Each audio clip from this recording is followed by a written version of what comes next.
30 décembre, Apocalypse, chapitre 6, chapitre 7, chapitre 8, chapitre 9, chapitre 10, chapitre 11. Je regardai quand l'agneau ouvrit un des 7 sceaux et j'entendis l'un des 4 êtres vivants qui disait comme d'une voix de tonnerre, « Viens !» Je regardai et voici parut un cheval blanc. Celui qui le montait avait un arc. Une couronne lui fut donnée et il partit en vainqueur et pour vaincre. Quand il ouvrit le second sceau, j'entendis le second être vivant qui disait « Viens !» Et il sortit un autre cheval roux. Celui qui le montait reçut le pouvoir d'enlever la paix de la terre afin que les hommes s'égorgeassent les uns les autres. Et une grande épée lui fut donnée. Quand il ouvrit le 3e sceau, j'entendis le 3e être vivant qui disait « Viens !» Je regardai et voici parut un cheval noir. Celui qui le montait tenait une balance dans sa main. Et j'entendis au milieu des 4 êtres vivants une voix qui disait « Une mesure de blé pour un denier et 3 mesures d'orge pour un denier, mais ne fais point de mal à l'huile et au vin. » Quand il ouvrit le 4e sceau, j'entendis la voix du 4e être vivant qui disait « Viens !» Je regardai et voici parut un cheval d'une couleur pâle. Celui qui le montait se nommait la mort et le séjour des morts l'accompagnait.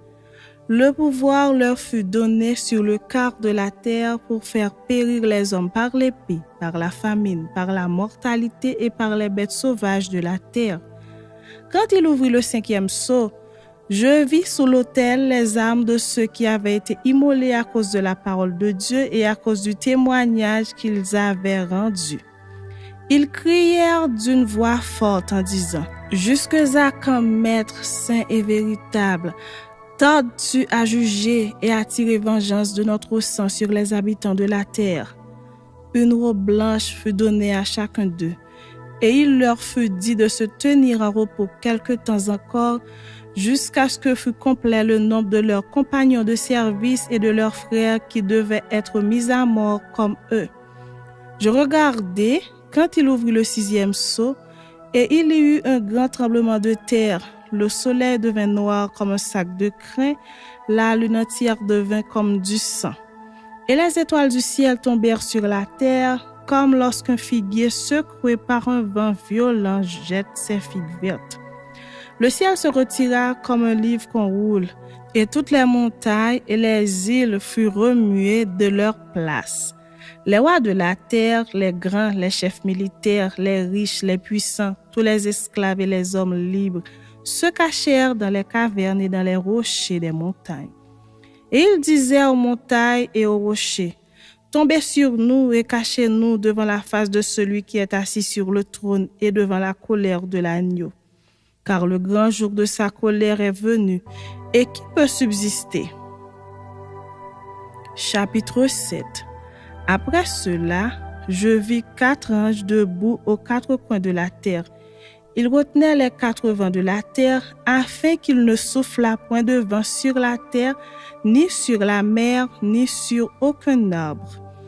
Et je vis un autre ange qui montait du côté du soleil levant et qui tenait le sceau du Dieu vivant.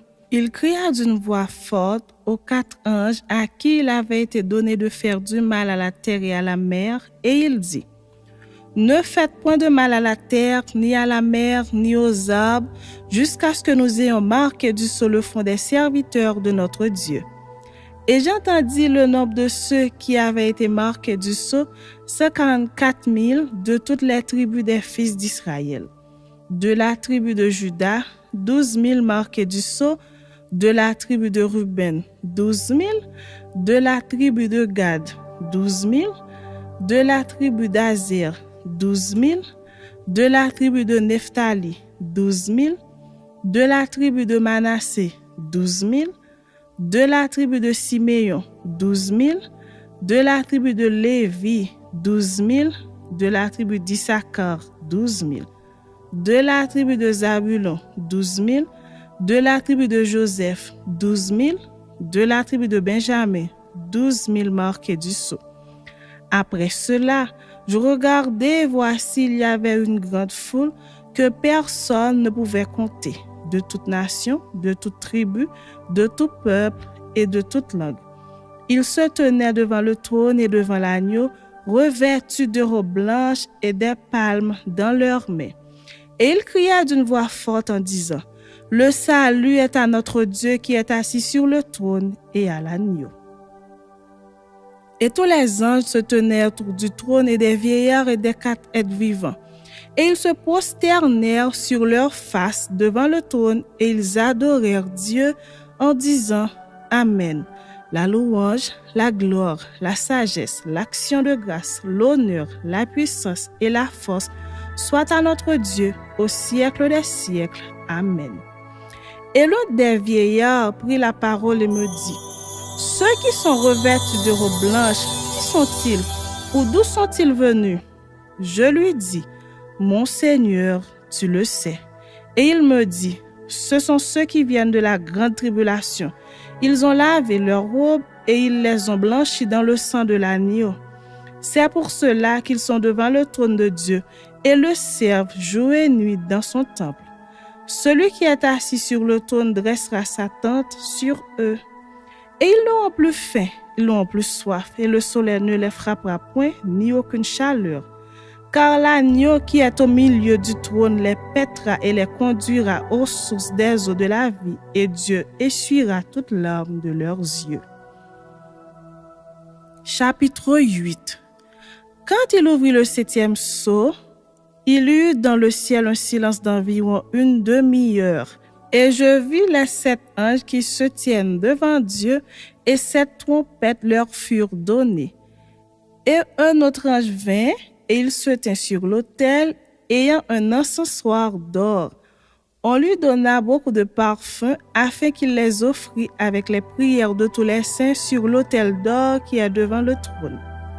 La fumée des parfums monta, avec les prières des saints, de la main de l'ange de Dieu. Et l'ange prit l'encensoir, le remplit du feu de l'autel et le jeta sur la terre. Et il y eut des voix, des tonnerres, des éclairs et un tremblement de terre. Et les 7 anges qui avaient les 7 trompettes se préparèrent à en sonner. Le premier sonna de la trompette, et il y eut de la grêle et du feu mêlé de sang qui fut jeté sur la terre. Et le tiers de la terre fut brûlé, et le tiers des arbres fut brûlé, et toute herbe verte fut brûlée. Le second ange sonna de la trompette, et quelque chose comme une grande montagne embrasée par le feu fut jetée dans la mer, et le tiers de la mer devint du sang. Et le tiers des créatures qui étaient dans la mer et qui avaient vie mourut, et le tiers des navires périt. Le troisième ange sonna de la trompette, et il tomba du ciel une grande étoile ardente comme un flambeau, et elle tomba sur le tiers des fleuves et sur les sources des eaux. Le nom de cette étoile est Absinthe, et le tiers des eaux fut changé en absinthe, et beaucoup d'hommes moururent par les eaux parce qu'elles étaient devenues amères. Le quatrième ange sonna de la trompette, et le tiers du soleil fut frappé, et le tiers de la lune et le tiers des étoiles, afin que le tiers en fût obscurci, et que le jour perdît un tiers de sa clarté, et la nuit de même. Je regardai, et j'entendis un aigle qui volait au milieu du ciel, disant d'une voix forte, « Malheur, malheur, malheur aux habitants de la terre, à cause des autres sons de la trompette, des 3 anges qui vont sonner. » Chapitre 9. Le 5e ange sonna de la trompette, et je vis une étoile qui était tombée du ciel sur la terre. La clé du puits de l'abîme lui fut donnée. Et elle ouvrit le puits de l'abîme, et il monta du puits une fumée, comme la fumée d'une grande fournaise. Et le soleil et l'air furent obscurcis par la fumée du puits. De la fumée sortirent des sauterelles qui se répandirent sur la terre, et il leur fut donné un pouvoir comme le pouvoir qu'ont les scorpions de la terre. Il leur fut dit de ne point faire de mal à l'herbe de la terre, ni à aucune verdure, ni à aucun arbre, mais seulement aux hommes qui n'avaient pas le sceau de Dieu sur le front. Il leur fut donné non de les tuer, mais de les tourmenter pendant 5 mois. Et le tourment qu'elles causaient était comme le tourment que cause le scorpion quand il pique un homme. En ces jours-là, les hommes chercheront la mort et ils ne la trouveront pas. Ils désireront mourir et la mort fuira loin d'eux. Ces sauterelles ressemblaient à des chevaux préparés pour le combat. Il y avait sur leur tête comme des couronnes semblables à de l'or et leurs visages étaient comme des visages d'hommes. Elles avaient des cheveux comme des cheveux de femmes et leurs dents étaient comme des dents de lion. Elles avaient des cuirasses comme des cuirasses de fer et le but de leurs ailes était comme un but de char à plusieurs chevaux qui courent au combat. Elles avaient des queues semblables à des scorpions et des aiguillons et c'est dans leur queue qu'était le pouvoir de faire du mal aux hommes pendant 5 mois. Elles avaient sur elles comme moi l'ange de l'abîme nommé en hébreu Abaddon et en grec Apollyon. Le premier malheur est passé. Voici, il vient encore 2 malheurs après cela. Le 6e ange sonna de la trompette, et j'entendis une voix venant des 4 cornes de l'autel d'or qui est devant Dieu, en disant au 6e ange qui avait la trompette, déliez les 4 anges qui sont liés sur le grand fleuve d'Euphrate. Et les 4 anges qui étaient prêts pour l'heure, le jour, le mois et l'année furent déliés afin qu'ils tuassent le tiers des hommes. Le nombre des cavaliers de l'armée était de 2 myriades de myriades. J'en entendis le nombre. Et ainsi, je vis les chevaux dans la vision et ceux qui les montaient, ayant des cuirasses couleur de feu, d'hyacinthe et de soufre. Les têtes des chevaux étaient comme des têtes de lions, et de leur bouche il sortait du feu, de la fumée et du soufre. Le tiers des hommes fut tué par ces 3 fléaux, par le feu, par la fumée et par le soufre qui sortait de leur bouche. Car le pouvoir des chevaux était dans leur bouche et dans leur queue. Leur queue était semblable à des serpents ayant des têtes, et c'est avec elles qu'ils faisaient du mal. Les autres hommes qui ne furent pas tués par ces fléaux ne se repentirent pas des œuvres de leurs mains, de manière à ne point adorer les démons et les idoles d'or, d'argent, d'airain, de pierre et de bois, qui ne peuvent ni voir, ni entendre, ni marcher. Et ils ne se repentirent pas de leurs meurtres, ni de leurs enchantements, ni de leur impudicité, ni de leur vol. Chapitre 10. Je vis un autre ange puissant qui descendait du ciel, enveloppé d'une nuée. Au-dessus de sa tête était l'arc-en-ciel et son visage était comme le soleil et ses pieds comme des colonnes de feu. Il tenait dans sa main un petit livre ouvert. Il posa son pied droit sur la mer et son pied gauche sur la terre. Et il cria d'une voix forte comme rugit un lion. Quand il cria, les 7 tonnerres firent entendre leur voix. Et quand les 7 tonnerres eurent fait entendre leur voix, j'allais écrire. Et j'entendis du ciel une voix qui disait, « Scelle ce qu'ont dit les 7 tonnerres et ne l'écris pas. » Et l'ange que je voyais debout sur la mer et sur la terre leva sa main droite vers le ciel et jura par celui qui vit au siècle des siècles, qui a créé le ciel et les choses qui y sont, la terre et les choses qui y sont, et la mer et les choses qui y sont, qu'il n'y aurait plus de temps, mais qu'au jour de la voix du 7e ange, quand il sonnerait de la trompette, le mystère de Dieu s'accomplirait, comme il l'a annoncé à ses serviteurs les prophètes. Et la voix que j'avais entendue du ciel me parla de nouveau et dit, « Va, prends le petit livre ouvert dans la main de l'ange qui se tient debout sur la mer et sur la terre. » Et j'allai vers l'ange en lui disant de me donner le petit livre. Et il me dit, « Prends-le et avale-le. Il sera amer à tes entrailles, mais dans ta bouche, il sera doux comme du miel. » Je pris le petit livre de la main de l'ange et je l'avalai. Il fut dans ma bouche doux comme du miel, mais quand je l'eusse avalé, mes entrailles furent remplies d'amertume.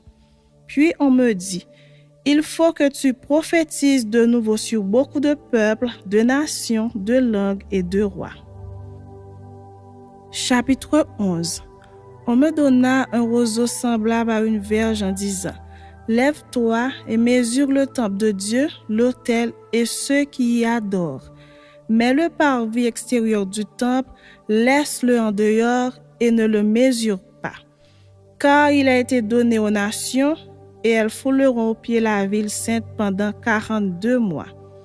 Je donnerai à mes 2 témoins le pouvoir de prophétiser, revêtus de sacs pendant 1260 jours. Ce sont les 2 oliviers et les 2 chandeliers qui se tiennent devant le Seigneur de la terre. Si quelqu'un veut leur faire du mal, du feu sort de leur bouche et dévore leurs ennemis. Et si quelqu'un veut leur faire du mal, il faut qu'ils soient tués de cette manière. Ils ont le pouvoir de fermer le ciel afin qu'il ne tombe point de pluie pendant les jours de leur prophétie.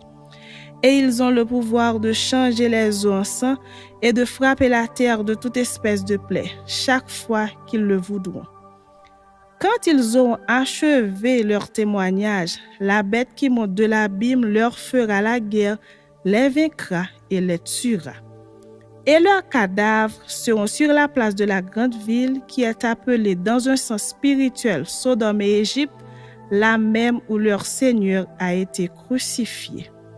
Des hommes d'entre les peuples, les tribus, les langues et les nations verront leurs cadavres pendant 3 jours et demi et ils ne permettront pas que leurs cadavres soient mis dans un sépulcre.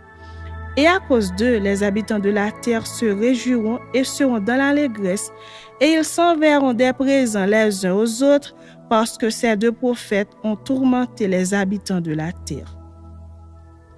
Après les 3 jours et demi, un esprit de vie, venant de Dieu, entra en eux, et ils se tinrent sur leurs pieds. Et une grande crainte s'empara de ceux qui les voyaient. Et ils entendirent du ciel une voix qui leur disait, « Montez ici. » Et ils montèrent au ciel dans la nuée, et leurs ennemis les virent. À cette heure-là, il y eut un grand tremblement de terre, et la 10e partie de la ville tomba. 7000 hommes furent tués dans ce tremblement de terre, et les autres furent effrayés et donnèrent gloire au Dieu du ciel. Le second malheur est passé, voici le 3e malheur vient bientôt. Le 7e ange sonna de la trompette, et il y eut dans le ciel de fortes voix qui disaient, « Le royaume du monde est remis à notre Seigneur et à son Christ, et il régnera au siècle des siècles. » Et les 24 vieillards qui étaient assis devant Dieu sur leur trône se prosternèrent sur leurs faces, et ils adorèrent Dieu en disant, « Nous te rendons grâce, Seigneur Dieu Tout-Puissant, qui est et qui était, de ce que, car tu as saisi ta grande puissance et pris possession de ton règne. Les nations se sont irritées et ta colère est venue, et le temps est venu de juger les morts, de récompenser tes serviteurs les prophètes, les saints et ceux qui craignent ton nom, les petits et les grands, et de détruire ceux qui détruisent la terre. » Et le temple de Dieu dans le ciel fut ouvert, et l'arche de son alliance apparut dans son temple. Et il y eut des éclairs, des voix, des tonnerres, un tremblement de terre et une forte grêle.